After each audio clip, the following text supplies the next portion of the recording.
Hey everyone, welcome back to Citywide Blackout, your home for music, movies, and more. I'm your host, Max Bowen. In this episode, we're talking about the impact of Boston's music venues, which have been some of the hardest hit by the recent pandemic. David H.D. of the band Circus Battalion helped create the Quarantine Age Wasteland, a 30-song compilation album to benefit the Midway Cafe, O'Brien's Pub, Once, and The Jungle. He and bandmate Mike McMahon join me to talk about the impact to the local scene and their thoughts on some of the long-term effects. Circus Battalion also has a new album out called Scumming Attractions, dedicated to the Great Scott, which recently announced it would not be reopening. So I want to start by talking about the Quarantine Age Wasteland album, which is available right now, folks. Definitely go ahead and get it. It is a 30-song album for $15 and features a ton of different Boston area artists. Tell me about where the idea for doing this album came from. I guess basically when I realized that these venues were not going to be opening anytime soon, it just sort of really bummed me out because, you hear about these small business loans that are going to Ruth Chris Steakhouse or the LA Lakers or things like that. So I didn't really think the federal government would be bailing out these sorts of things. And even with the small business bailouts, all these venues, are already kind of struggling to get by in the landscape today. I mean, with the old WEMF buildings, sort of the way that things are going for artist space. So I just wanted to, instead of just being all these places will be gone by the end of the year or something, at least give it sort of a fighting chance. I did a charity comp 5 to 10 years ago after the marathon bombing, and that raised a okay amount of money. So I figured I'd just get in touch with some of the other bands that I knew and just say hey, can you give a song? And quickly it turned out that we had a double album's worth, and I had to start saying, that song I asked for, I thank you so much, but there's no room on it, so maybe we'll do a second volume. But yeah, it was cool how many people wanted to help out. Mm-hmm. I gotta say, as someone who I worked as a stagehand at Royale, I've worked for Bowery Boston. So many of my friends from there are people who don't have just steady W-2 incomes only. So many people who are, back and forth as contractors, say have the 1099s and W-2s, and that just really messes with unemployment. So seeing Dave go out and do that, and I had nothing to do with that. That's all on Dave. And I was so excited to be even just have a song on it, knowing that this is helping out the people who make every show run, who make every night possible. And these people are being affected harder than anyone. Their livelihood's the last thing that's going to come back. And it's scary right now.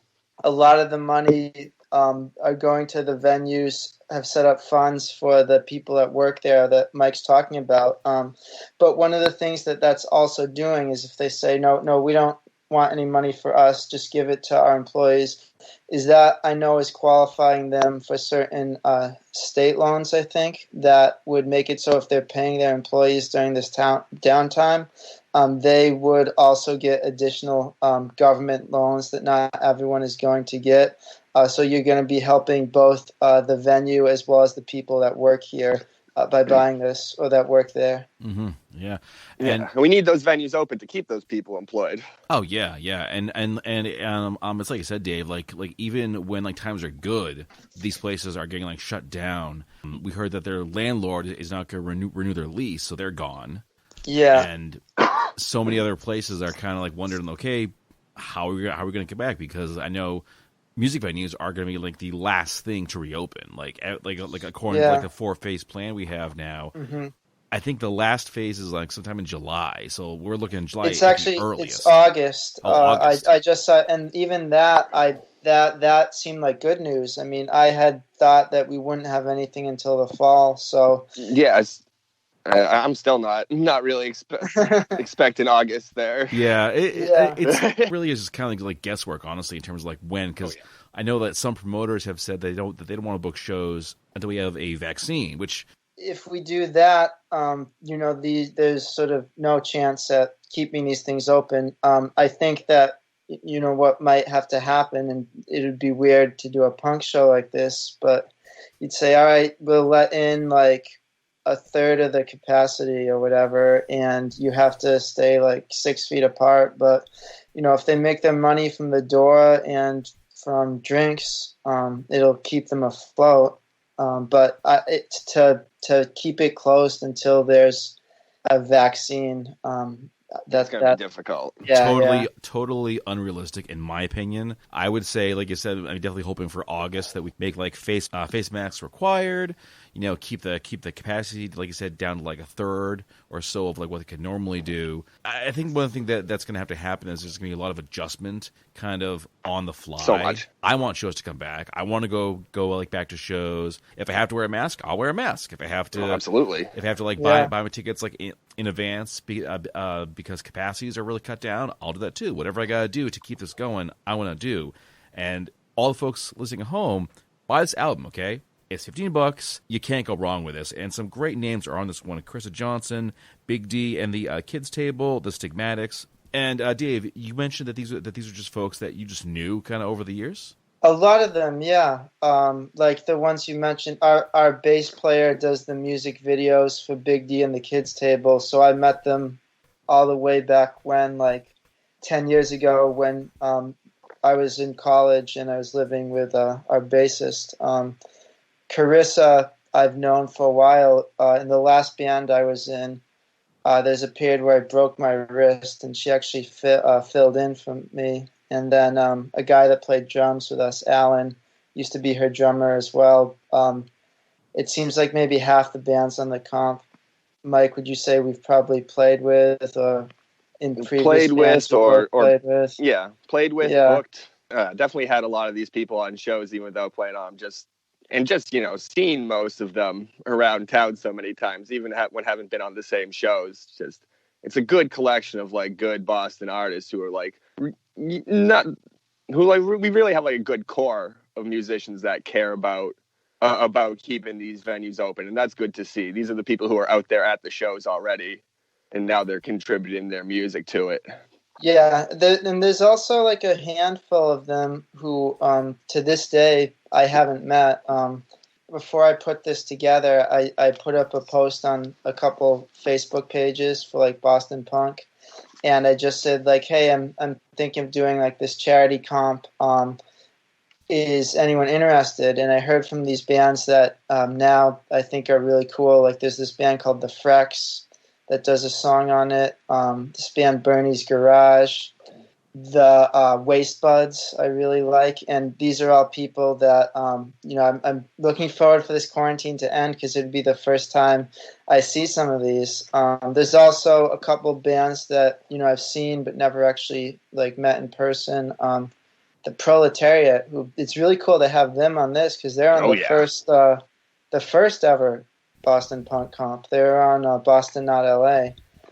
So I've only seen them a few times. I don't think I've ever actually talked to them or met them. But I was just reaching out to everyone as this was coming together and saying like, this is the plan. Like, would you want to do something? And those guys were really cool about just getting back to me and giving a song for us to use. So. And great working class punk from them. Like they're the epitome of that working class Boston sound, and I love it. It really is cool how the Boston music scene is such like a small world. Everyone just knows everyone else. Either they've like played in bands together, or they've done like shows together, or they just like know someone who knows someone. So it's definitely been really good seeing how the scene in general has stepped up to kind of help each other out, doing live streams, doing charity comps like what you're doing here. We're definitely seeing a lot of support because we've all seen so many venues close their doors over the years. I was just thinking, what was the other one? It was like an art gallery in Central Oh, Square. Out of the Blue. kind Out of the across- Blue. Yeah, Yeah, Out of that the was a Blue. really cool one too. But that seemed to disappear in the last couple of years as well. Yeah, Yep. every once in a while I go by that old Church. building and just look through, and it's just like some people sitting at desk with a bunch of papers. I'm like, oh, this is Yeah. sad, man. This Dude. used to be a vibrant art gallery full I of just know. like the weirdest stuff. I And that know. is exactly what cities need. They need that like small community, weird people making weird art. That's how we thrive. Yeah, there's also, remember that place, the Church by Fenway Park? I love church. I used That to was Yeah, live fun to down the play at. street One, too. from that place. I loved going Yeah. there for shows, and then it was just gone. It just kind of happened. Out of nowhere. Just I think- one day it was gone. Right, and that touches on another thing too, which is all of like the underground venues that are like running out of basements or sort of places where the landlords have just gone absentee. Like on the cover of our EP, the picture on that was taken the day that this place in Alston, it was this sort of artist place that they just started doing shows out of, and it was nicknamed the Rec Center, WRECK. That got condemned and it got torn down to build luxury condos. So Like everything else. yeah, the God. cover was actually the day that the wrecking ball hit that, and it's being demolished on that. Which is Boston in also a nutshell. yeah, which is also why we named it Scumming Attractions. Because this idea is like, okay, here's what's coming for you, but Yeah. like It's nothing good. This is scum. It's very, very fitting. Yeah, we definitely see that Yeah. happening a lot, where you have these places that have been these institutions for art in some form for decades, in some cases, are now knocked down, and so they can build these shitty, overpriced, garbage condos that no Yeah. one can afford. No Yeah. one who played at these venues is ever going to live in these No. places, and they don't want us there. No, I couldn't. It's I couldn't annoying. live there. I couldn't live there if I made like a million a year. I still couldn't afford it. You know, Yeah, right. like you said, Boston in a nutshell. It's. Yeah. Let's go back a bit to the quarantine Age Wasteland. What's been the response since you launched this thing? It was really good. The over the first weekend, we made over $1,000 actually. So each of the places got several hundred, and I get the email notifications whenever someone buys it.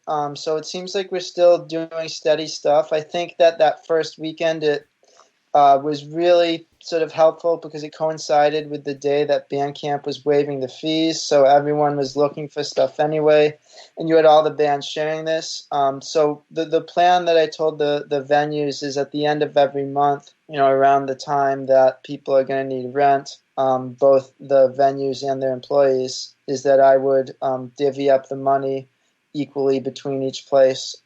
So I'm not sure if we're going to have the same amount as last time, but even so, it's still going to be a good chunk that's being divvied up. And I think that, with things like this and the more sort of continued promotion that this gets, that's going to be helpful as well. So we'll see, how much this is going to raise, but based on the first weekend, it really exceeded my expectations of how much money we could get these places. And folks, just so you know, we'll be posting a link to this album in the description section of the podcast, so definitely check that out. From what you guys are seeing, what's the general vibe of the music scene right now? How are people sort of just dealing with the situation? What are they thinking about the future? People are bummed out, but like I think people are taking the time to like write. I see a lot of people like, everyone's doing their Facebook Live videos, which is, I think I've had enough acoustic guitar for a bit. That ain't their fault. But it's nice to see, like, it's not stopping anyone from making art. And I fucking love that. Like you can't stop. You can't stop people. People are stuck in their house and, you got nothing to do. People are picking up their guitar and strumming out something new. People are picking up their guitar and strumming out an old song and just having a blast singing it. And you can keep the music apart, but you can't stop it. If anything, I mean, for a lot of people, this has just given them more time. So, like, I guess it depends how you use it. For me, I found it hard because, we haven't been able to practice together. And that sort of motivates me more than just sitting by myself and trying to create. I'm useless on my own. Yeah, a lot of the music myself and my drummer talk will sort of collaborate on. When you're doing that, it gives you sort of an incentive to like do your homework and come in prepared when we're saying like, okay, like let's work on this song, whatever. But Studio 52, the place that we practice at, actually reopened yesterday. So that's a good sign. And, I think, again, it's up to the person. I have seen a lot of people have just been getting kind of really depressed and down. I mean, I think both of us, probably included, have definitely gone through that phase during this.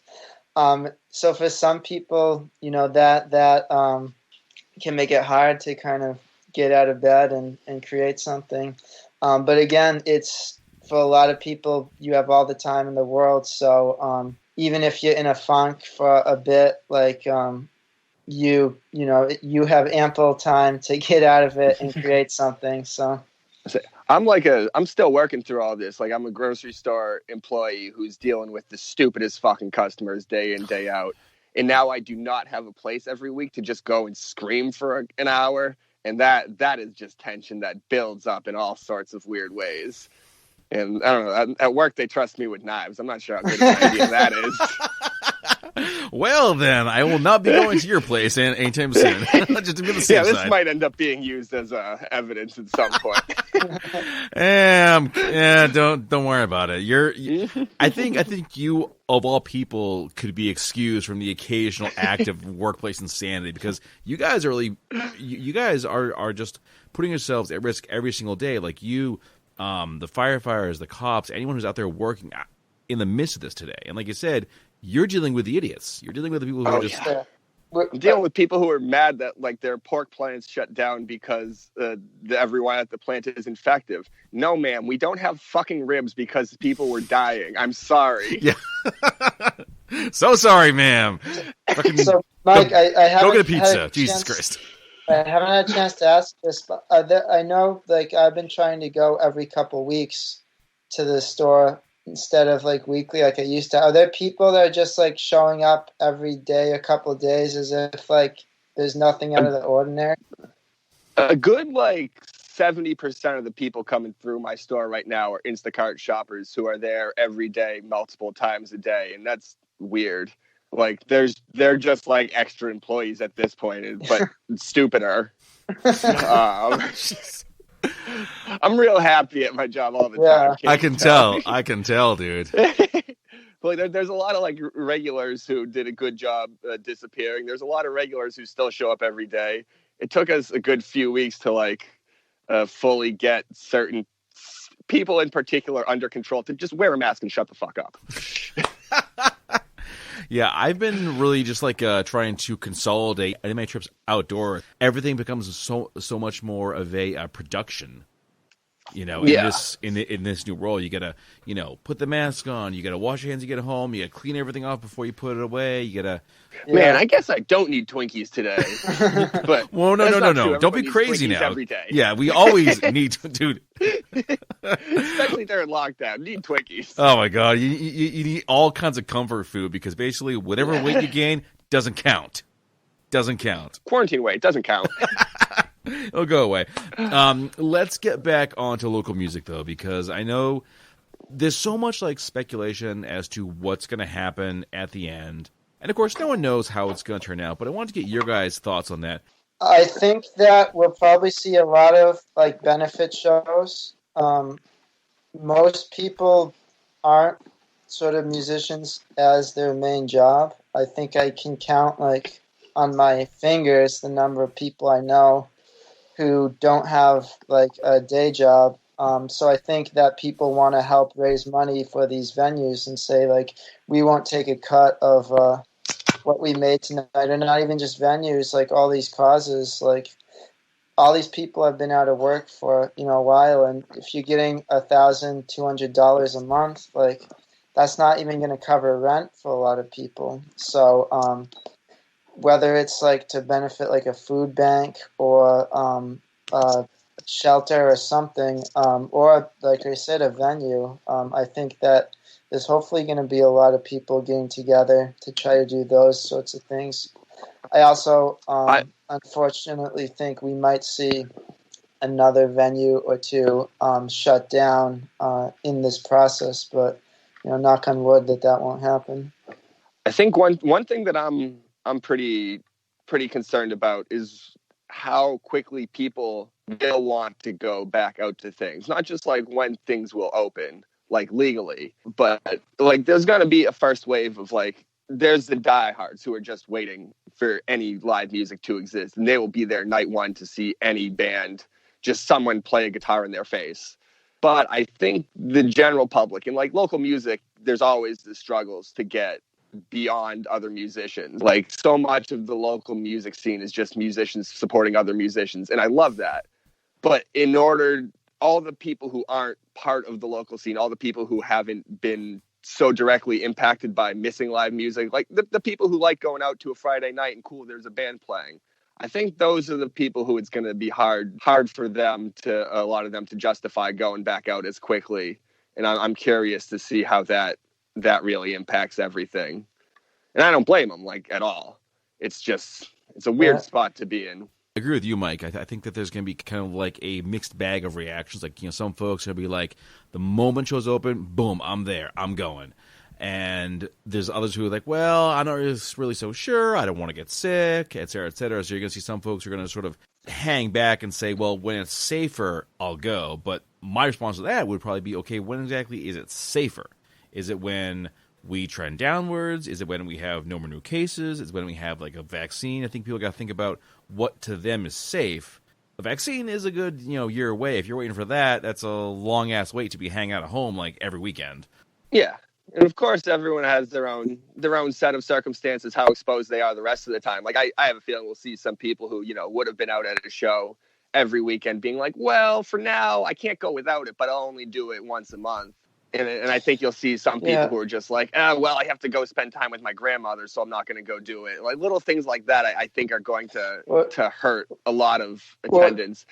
Well, even just the financial aspect of it. Like if you were every weekend, paying $1 for a cover and then getting like a couple drinks and plus like a tip for your bartender, if you've been out of work this whole time and it's like, this Friday or Saturday, like I got to stay in. I'd love to go out, but I don't have the money. So, there's also that to play into that as well. Mm-hmm. I say I've been. It's so funny to me. I've been the opposite in terms of like money wise during all this. I'm still working. I'm getting hazard pay. I'm not just blowing it at the bar every week. So like I got all this money burned in my pocket, waiting to get drunk on. It's a good problem to have. Maybe we need like a sponsorship program where it's like you pay for. Like, hey, hold on. What kind of sponsor are you talking about? So cover that. Oh yeah, exactly.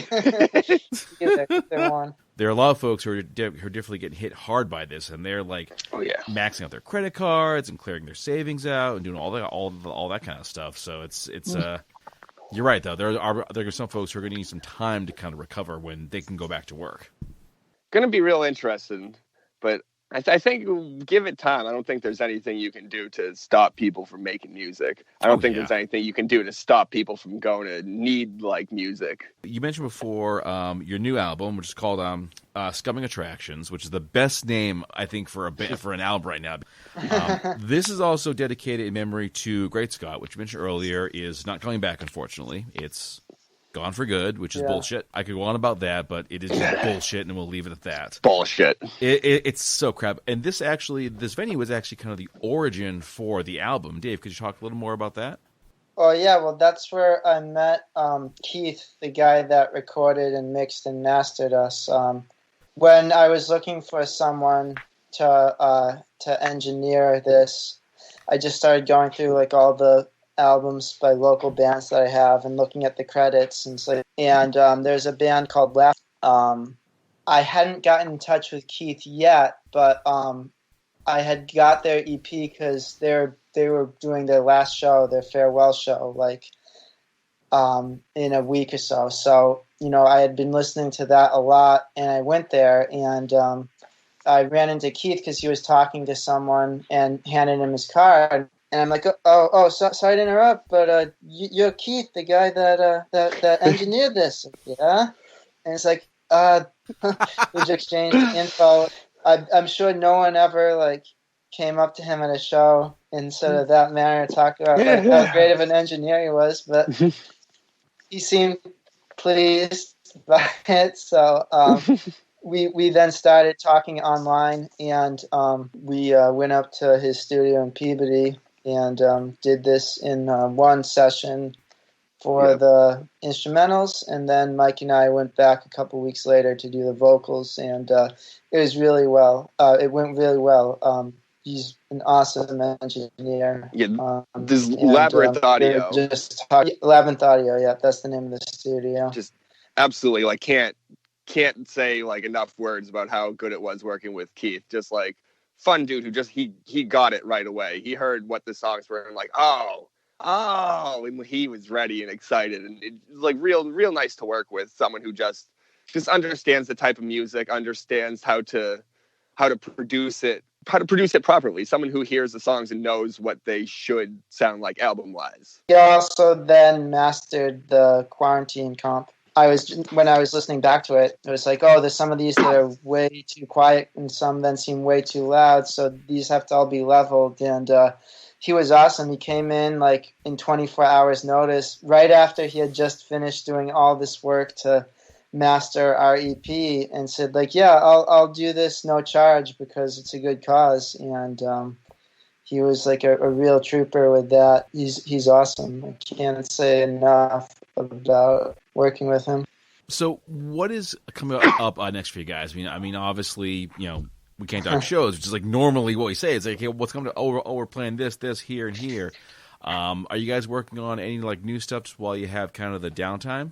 Yeah, the whole plan was that we were going to take some of these songs and use them for a full length, and I think now we might end up doing all 5 of them. Even we might re-record. Yeah, we talked about maybe re-recording one, but we have a whole second half of songs. We have 6 other songs in our set. So we're actually just talking through a group chat with everyone in the band yesterday, and the plan that I sort of had was in a week we go back to 52 practicing instrumentals, and then hopefully in a couple months then Keith would have his studio ready, and we can go and record those, and by the time that venues I started opening up again, maybe we can do a release show, and hopefully it would be even maybe for a full length. Everything always takes a lot quicker than I thought. This EP, I think we got off to a really fast start. We recorded it all in November, but then we were super picky on the process. How we want it mixed, and so the post-production of it took much longer. So if it's that schedule, then maybe this full length won't come out till 2021. But my goal is hopefully sometime this year we'll be able to do a release for that. And we've been talking to a small local label that our friend runs about putting it out to sort of saying, well, it would only really make sense to do it digitally because there's no sort of shows to sell them at. So hopefully we'll have something physical. Well, Dave, Mike, thank you guys both for joining me. Appreciate it. Loving both albums. So circusbattalion.bandcamp.com. Check out the new stuff. Definitely go to the Quarantine Age Wasteland. Get the album. Support these venues, which are in dire straits right now. And guys, thanks again. Hey, thanks so much for having us. Yeah, and I think given the title, you should play the song Blackout. I saw that. I was like, that's me. That's my song. Yeah. Oh, that sounds mean once you listen to it. I know, right? It's oh, damn it. Hey guys, what's going on? This is Brian Murphy from One Time Mountain, and you're listening to Citywide Blackout with Max Bowen. Rock on.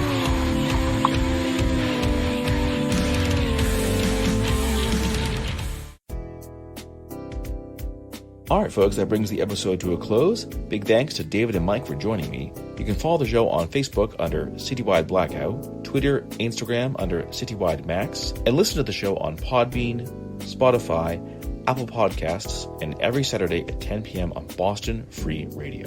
To close things out, I've got So Far So Good from Carissa Johnson, one of the tracks from Quarantine Age Wasteland, followed by Blackout from Scumming Attractions.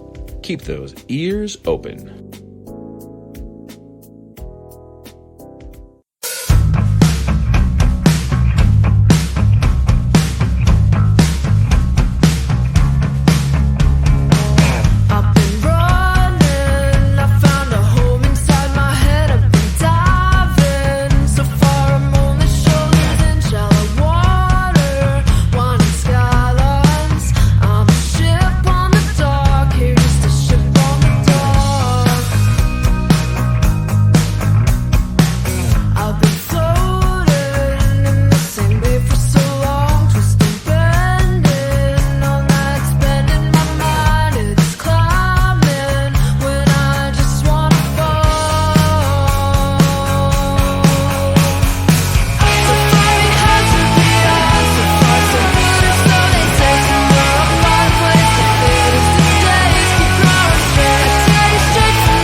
So good, so they say somewhere on my place to fit is this place, keep growing straight. I'll tell you straight from the start, I'm right back here in my heart. I fear I'm found again for once, it's all the slowing, starting to make sense.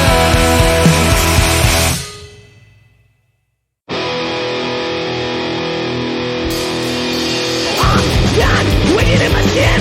I'm done, cannibalism. I'm done, when the uniform.